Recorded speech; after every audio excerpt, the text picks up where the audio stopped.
ఒక్క రూపాయి కూడా ఇవ్వనవసరం లేదు, ఏ కోర్టుకి వెళ్ళనవసరం లేదు.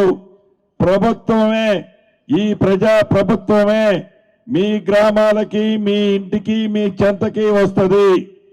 మీ సమస్యలనే, మీ రెవెన్యూ సమస్యలు, ప్రైవేటు భూములు, రెవెన్యూ భూములు, ఫారెస్ట్ భూములు, దేవాదాయ భూముల మధ్య కానిగెట్లు కొన్ని ప్రాంతాల్లో ఇబ్బందులున్నాయి.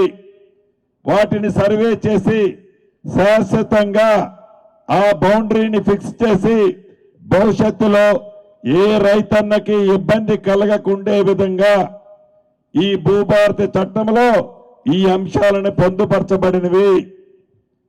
గతంలో ఏదైనా ఇబ్బంది కలిగితే మీరు ఏ ఆఫీసర్కి చెప్పుకునే అవకాశం దేంట్లో లేదు. కానీ ఇక్కడ ఆనాడు మీరు డైరెక్ట్గా కోర్టుకే పోవాల్సి వచ్చేది. ఇప్పుడు కోర్టుకి వెళ్ళనవసరం లేదు.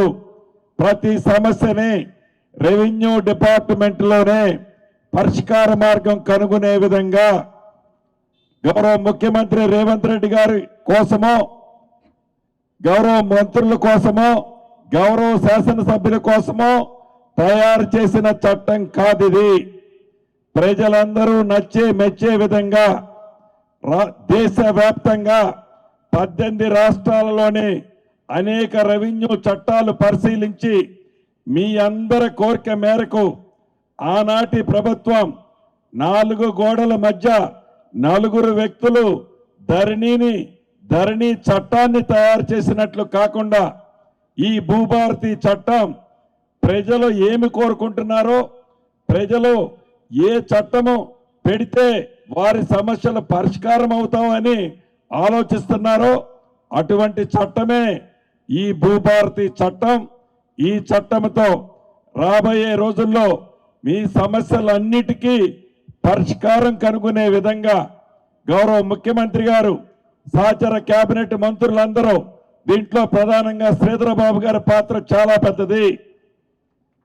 ఈ సమస్యలన్నిటికీ పరిష్కారం కనుగొనే విధంగా అద్భుతంగా ఈ చట్టాన్ని మీ చుట్టంగా మీ ఇంటికి పంపింది మన ఇందిరమ్మ ప్రభుత్వం.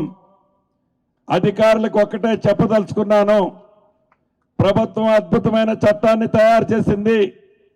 అధికారులు మీరు కూడా ఒకప్పుడు రైతు కుటుంబం నుంచి వచ్చిన వాళ్ళే, రైతు సాధక బాధకాలు తెలిసిన వాళ్ళే.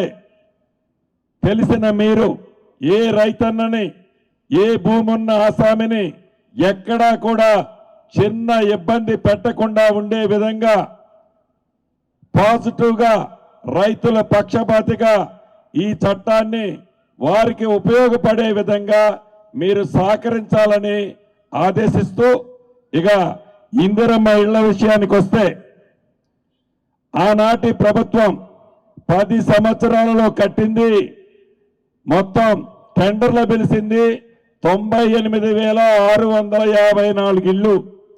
దాంట్లో పూర్తి చేసింది 62,000 ఇళ్ళు. 30,000 ఇళ్ళు చిల్లరు మొండిగోడలతో రాష్ట్ర వ్యాప్తంగా ఇప్పటికే కనిపిస్తూనే ఉంటాయి. కానీ ఎక్కడ బై ఎన్నికలు వచ్చినా, ఎప్పుడు ఎలక్షన్స్ వచ్చినా టీవీలలో, పేపర్లలో ఫ్రంట్ పేజీలో కనపడేది నీకు డబల్ బెడ్రూమ్ ఇల్లు ఇస్తుందని మసిపూసి మారేడికాయ చేస్తుండేవారు ఆనాటి పెద్దలు. మన ఇందిరమ్మ ప్రభుత్వంలో గౌరవ ముఖ్యమంత్రి రేవంత్ రెడ్డి గారి నాయకత్వంలో సహచర కేబినెట్ మంత్రులు అందరం కలిసి ఇది ఎలా కాదు, ఇందిరమ్మ ప్రభుత్వం అంటేనే ఇందిరమ్మ ఇల్లు, ఇందిరమ్మ ఇల్లు అంటేనే ఇందిరమ్మ ప్రభుత్వం. మొదటి విడతగా 4.5 లక్షలు రాష్ట్ర వ్యాప్తంగా ఇద్దాం. రాబోయే ఈ 4 సంవత్సరాలలో ఈ 4.5 లక్షల ఇళ్లతో కలిపి 20 లక్షల ఇళ్లు తగ్గకుండా కట్టిద్దామని గౌరవ ముఖ్యమంత్రి గారు, కేబినెట్ సహచర మంత్రులందరం ఆ దిశలోనే పనిచేస్తున్నాము. ప్రతి గ్రామంలో మొదటి విడత ఆ నియోజకవర్గానికి ఇచ్చిన 3,500లో పేదవాళ్లలో బహుపేదవాళ్ళకి ఇవ్వాలని మన ప్రభుత్వం కోరుకుంటుంది. ఆనాటి ప్రభుత్వం పింక్ కలర్ షర్ట్ వేసుకున్న వాళ్ళకే ఇవ్వాలని అనుకునేది. కానీ మన ఇందిరమ్మ ప్రభుత్వంలో అందరూ చల్లగుండాలి, ఆ అందరిలో నేనుండాలి అని కోరుకునే మన ప్రభుత్వం. నీది ఏ కులం, నీది ఏ మతం, నీది ఏ పార్టీ, నువ్వు ఎవరికి ఓటేస్తావని అడగకుండా పేదవాళ్లలో బహుపేదవాళ్ళకి ఇవ్వాలని పెద్ద మనసుతో మన ఇందిరమ్మ ప్రభుత్వం మొదటి విడత ప్రతి గ్రామంలో పేదవాళ్ళకి బహుపేదవాళ్ళకి ఇవ్వాలని నిర్ణయం తీసుకుంది. ఇప్పుడే విజయన్న గాని మిగతా మిత్రులందరూ కూడా ప్రతి నియోజకవర్గానికి ఇంకొక 3,500 ఇస్తే బాగుండని కోరికుంది. తప్పకుండా విడతల వారీగా ప్రతి నియోజకవర్గానికి ప్రతి గ్రామానికి మన ప్రభుత్వం కావలసినన్ని ఇందిరమ్మ ఇళ్ళు ఇస్తుంది. అందుట్లో అనుమానం లేదు.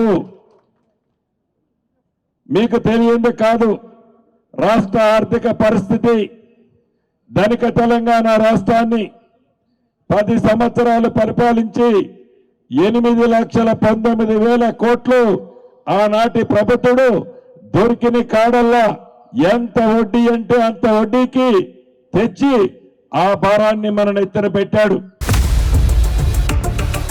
ఇండియా పాకిస్తాన్ తాజా అప్డేట్స్ కోసం డౌన్లోడ్ చేసుకోండి RTV లైవ్ యాప్.